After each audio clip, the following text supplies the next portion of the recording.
തിരുവനന്തപുരത്ത് ചെമ്പഴന്തി അഗ്രികൾച്ചറൽ സഹകരണ സംഘത്തിനെതിരെ നാട്ടുകാർ. ജീവനൊടുക്കിയ ബിജുകുമാറിന്റെ മൃതദേഹവുമായി പ്രതിഷേധം. ബിജുകുമാർ ജീവനൊടുക്കിയത് ചിട്ടിത്തുക നൽകാത്തതിനാൽ എന്ന നാട്ടുകാർ. കൂടുതൽ പേർ പല അവധികളും അവന്റെ അടുത്ത് പറഞ്ഞു, എല്ലാം പറഞ്ഞു കാര്യമായിട്ട് ചെയ്തത് തന്നെ, അല്ലാതെ ഇല്ല. വിഷയം അന്വേഷിക്കാമെന്ന RDOയുടെ ഉറപ്പിൽ പ്രതിഷേധം അവസാനിപ്പിച്ച നാട്ടുകാർ.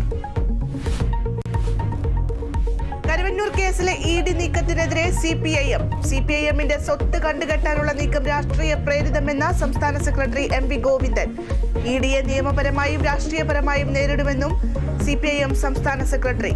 ED നടപടിയെക്കുറിച്ച് അറിഞ്ഞിട്ടില്ലെന്ന MM Varghese. സർവകലാശാല VC നിയമനത്തിൽ ഗവർണറുടെ അപ്രതീക്ഷിത നീക്കം. സെനറ്റ് പ്രതിനിധിയില്ലാതെ 6 വാഴ്സിറ്റികളിൽ സെർച്ച് കമ്മിറ്റി രൂപീകരിച്ച് വിജ്ഞാപനമിറക്കി. ഹൈക്കോടതിയെ സമീപിക്കാൻ സർക്കാർ. പൂക്കോട്ടെ സിദ്ധാർത്ഥിന്റെ മരണത്തിൽ സർവകലാശാലയ്ക്കെതിരെ ഗവർണർക്ക് കത്തയച്ച് മാതാപിതാക്കൾ.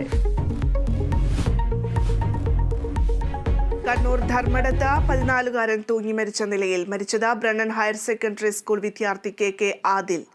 മാച്ചേരി പള്ളിക്ക് സമീപം 2 വിദ്യാർത്ഥികൾ മുങ്ങി മരിച്ചു. മരിച്ചത് മിസ്ബുൽ അമീർ, ആദിൽ ബിൻ മുഹമ്മദ് എന്നിവർ. പെരിയാറിലേക്ക് മാലിന്യം ഒഴുക്കിയ കമ്പനിക്കെതിരെ കേസ്. നടപടി സിജി ലൂബ്രിക്കൻസ് എന്ന കമ്പനിക്കെതിരെ കേസ്. പ്രദേശവാസിയുടെ പരാതിയിൽ മൂന്നാറിൽ പുഴയിലേക്ക് മാലിന്യം ഒഴുക്കിയ ഹോട്ടൽ അടച്ചുപൂട്ടി പഞ്ചായത്ത് അധികൃതർ.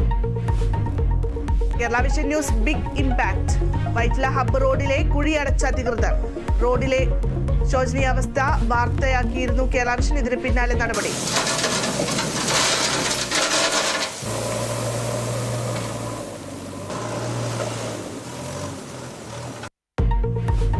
യാത്രക്കാരെ വലച്ച് കൊയിലാണ്ടി പൂക്കാട് റോഡിൽ കുഴികളും വെള്ളക്കെട്ടും. കേരള വിഷൻ പരമ്പര നവാകുഴിയടക്കം തുടരുന്നു.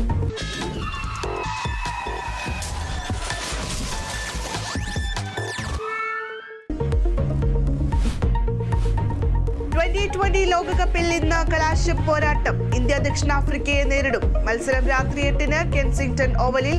കോപ്പ അമേരിക്കയിൽ പാരാഗ്വേക്കെതിരെ ബ്രസീലിന് തകർപ്പൻ ജയം.